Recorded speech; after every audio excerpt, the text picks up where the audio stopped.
Columbia, Illinois, es un tranquilo pueblecito que no se destaca entre los muchos otros que hay en Estados Unidos. La mayoría de la gente del país ni siquiera sabía que existía. Pero todo eso cambió en 2009, el año en que tuvo lugar en esta pequeña ciudad la historia más alocada de todos los tiempos, la de la familia Coleman. Chris Coleman nació en 1977. Sus padres eran muy religiosos y ambos participaban activamente en la iglesia local, llegando incluso a predicar en ocasiones. Por esta razón, la religión estuvo presente en la vida de Chris desde su nacimiento. Chris iba a menudo a la iglesia con sus padres y, naturalmente, también recibió una educación adecuada. El chico no tenía malos hábitos, participaba activamente en los estudios y en los deportes. En general, muchos envidiaban a los padres de Chris, pues parecía un hijo ideal. Después de graduarse, Chris se unió al ejército, donde se convirtió en adiestrador de perros. El ejército suele cambiar el destino de las personas,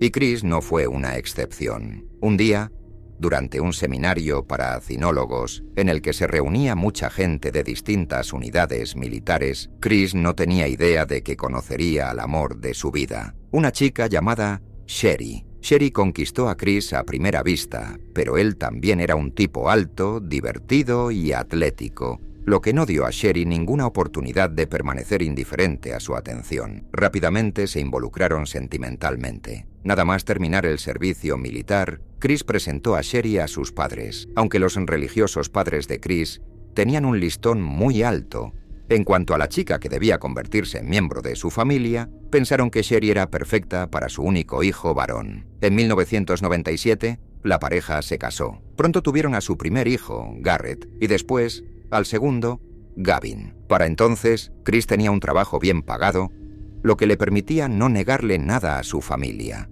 Trabajaba como guardaespaldas de Joyce Meyer, una mujer muy popular en América. Joyce es autora de muchos libros sobre temas religiosos, pero su actividad principal es predicar sermones bíblicos que, según ella, ayudan a la gente a cambiar su vida para mejor. Joyce conocía a Chris desde que era niño, ya que iba a la misma iglesia que sus padres. Pensó que podía confiarle su vida y lo contrató como guardaespaldas con un sueldo de $100,000 al año. La vida de Chris era envidiable. Tenía una esposa hermosa y cariñosa, 2 hijos maravillosos, una casa grande y un trabajo bien pagado. ¿Qué más podía soñar un hombre de 30 años? Parecía que su vida era perfecta. Sin embargo, el trabajo de Chris tenía un inconveniente.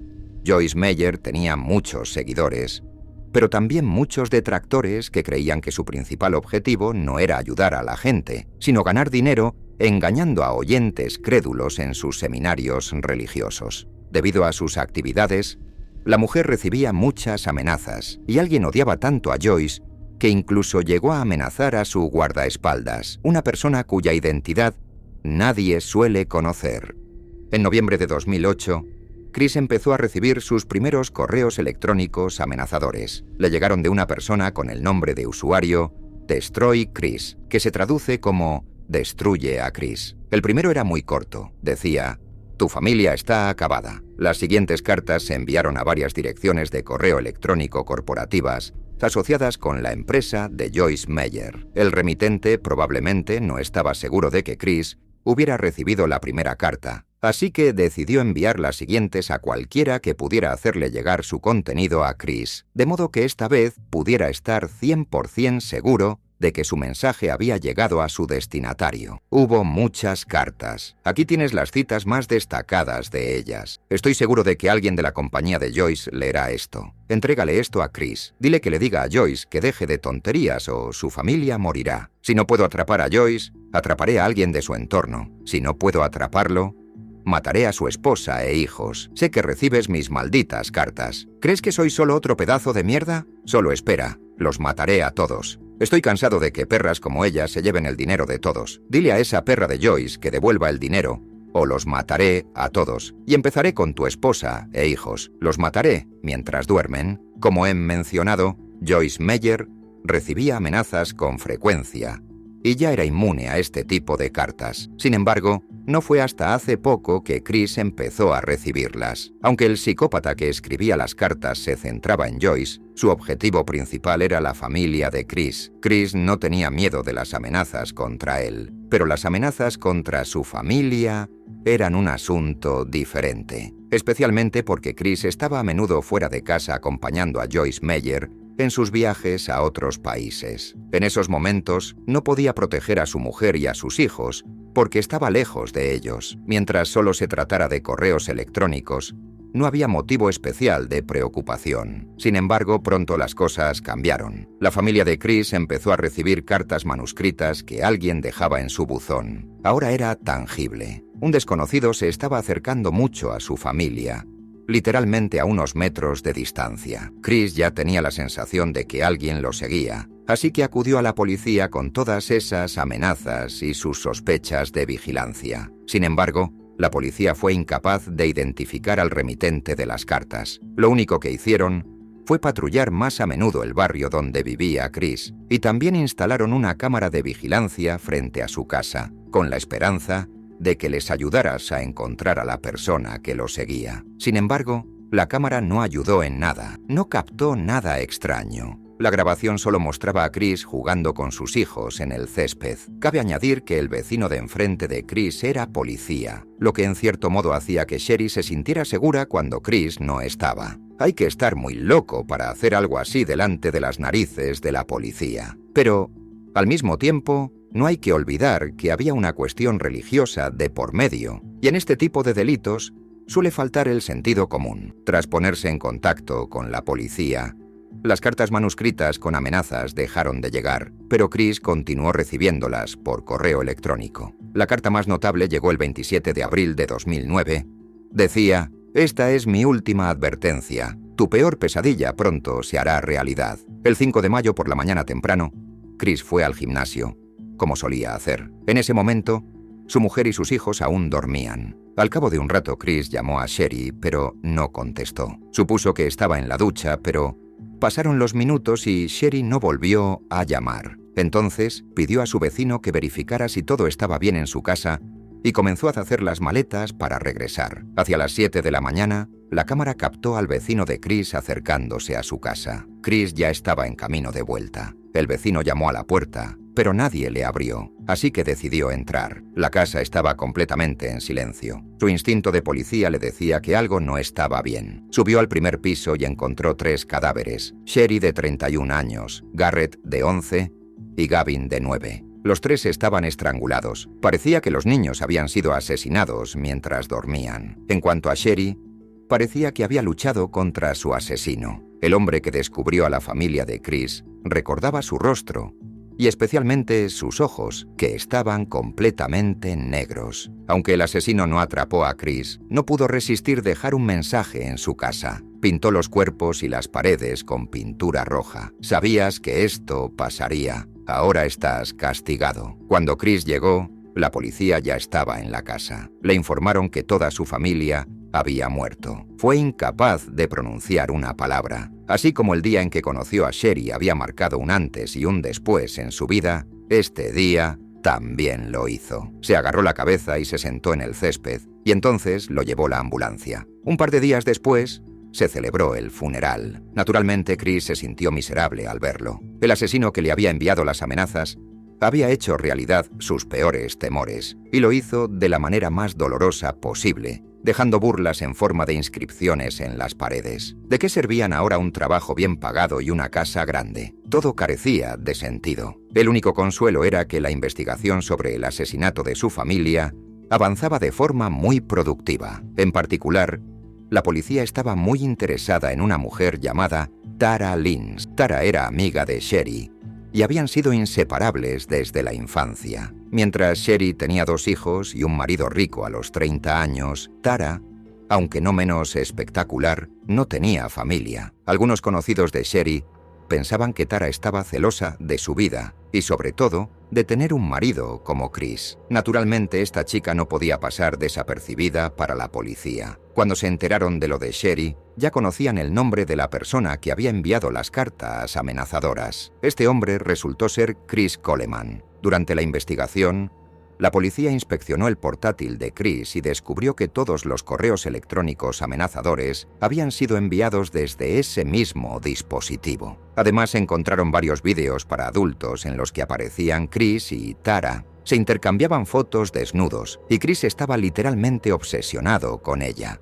En su cuaderno, anotaba todo lo que sabía sobre Tara, cuál era su color favorito, su comida preferida, su equipo de baloncesto favorito, el tamaño de sus dedos para comprar anillos y, lo más chocante, cómo querían llamar a su futura hija. Chris intentó ocultar que tenía una amante. Incluso cuando la policía encontró fotos de Tara desnuda en su ordenador, afirmó que solo eran amigos. La policía interrogó a Tara y de sus declaraciones se desprendió que eran amantes desde noviembre de 2008, mes en el que Chris comenzó a recibir amenazas. La policía se dio cuenta de que Chris les había estado engañando hasta ese momento. No era el padre de familia modelo que pretendía ser y llevaba tiempo intentando divorciarse para casarse con Tara. Así, Chris pasó de ser víctima a sospechoso. Sí, tenía una relación, pero ¿qué clase de hombre mataría a toda su familia por eso? ¿Cuál podría ser el motivo de un crimen tan horrible? Y lo más importante, ¿qué pruebas podrían sugerir que Chris lo hizo? Hablando con amigos de la familia Coleman, los agentes de policía se enteraron de que el matrimonio de Sherry y Chris llevaba tiempo resquebrajándose. No hace mucho, Sherry confesó a una amiga que Chris quería el divorcio. Tara también confirmó que, probablemente, Sherry sospechaba de su relación con Chris, pero no quería darle el divorcio. Por lo tanto, su ruptura corría el riesgo de convertirse en un escándalo, lo que podría haber tenido un impacto negativo en la carrera de Chris, ya que se creía que los trabajadores divorciados no eran bien vistos en las organizaciones religiosas. El último clavo en el ataúd de Chris como modelo de hombre de familia fue el hecho de que, justo durante el funeral de su mujer e hijos, escribió mensajes a Tara sobre lo mucho que la echaba de menos. Sí, este tipo resultó no ser en absoluto lo que los que le rodeaban pensaban de él. Hasta ahora, solo son pruebas circunstanciales, pero pronto aparecerán pruebas directas. Los médicos que examinaron a Chris el día del asesinato de su familia observaron numerosos arañazos en sus manos, mientras que bajo las uñas de Sherry se encontraron restos de su ADN. Unos meses antes del asesinato de Sherry y los niños, Chris había pagado con su tarjeta de crédito la compra de un bote de pintura roja en spray, el mismo color que el asesino utilizó para pintar las paredes de su casa. Además, cuando Chris fue informado de la muerte de su familia, ni siquiera preguntó cómo había sucedido, como si ya lo supiera. Sin embargo, todo esto seguía sin ser suficiente para detenerlo. Pero la policía contaba con otra carta bajo la manga. When you left the house this morning, was your wife alive? Oh, yeah. What would you say if I told you that I don't think she was? I don't know what to tell you. I mean, I think she was. I mean, she was. Okay. She was laying right beside me. Listen, man. She wasn't alive when you left. She was alive. She was. She was laying right beside Listen me. to me. We can go back and forth with this all day long, but the physical evidence doesn't lie. She was not alive when you left this morning. The children weren't alive when you left this morning. Yes, they were. No, come on, Chris. They We gotta get over this. Now there's reasons, and that's the point we're at. I wanna hear the reasons. Now's when we need to find out what happened. We already know what happened. We need to know why it happened. Come on, Chris. She was not alive when you left. The children were not alive when you left.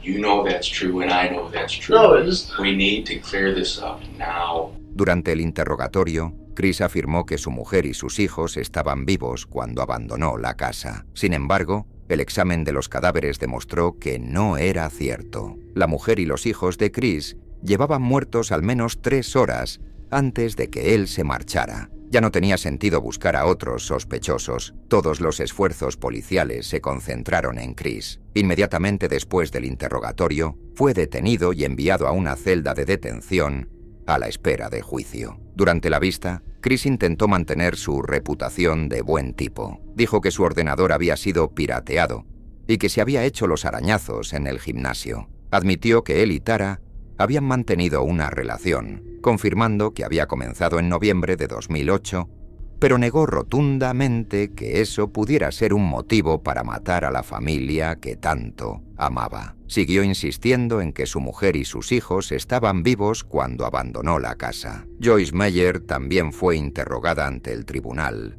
afirmando que si Chris se hubiera divorciado, eso no habría afectado en absoluto a su trabajo. La vista se retrasó porque 2 de los 7 miembros del jurado dudaban de la culpabilidad de Chris. Era difícil para ellos creer que este tipo pudiera hacer algo así. Entonces, el fiscal presentó otra foto de Chris y Tara, fechada en octubre de 2008, mientras que Chris afirmaba que su relación no comenzó hasta noviembre. Este pequeño detalle minó por completo la confianza del jurado en todo lo que había dicho antes e inclinó definitivamente el veredicto en su contra. Chris Coleman fue declarado culpable y condenado a 3 cadenas perpetuas. Aunque el día del veredicto fue lluvioso, más de 100 personas acudieron al tribunal para vitorear la sentencia. Estaban contentos de que Chris recibiera lo que se merecía, aunque no había forma de devolver la vida a las 3 personas que habían muerto. Aparte de Chris, el veredicto fue un shock para otras 2 personas. Sus padres, que a día de hoy no pueden creer que su único hijo pudiera haber hecho algo así.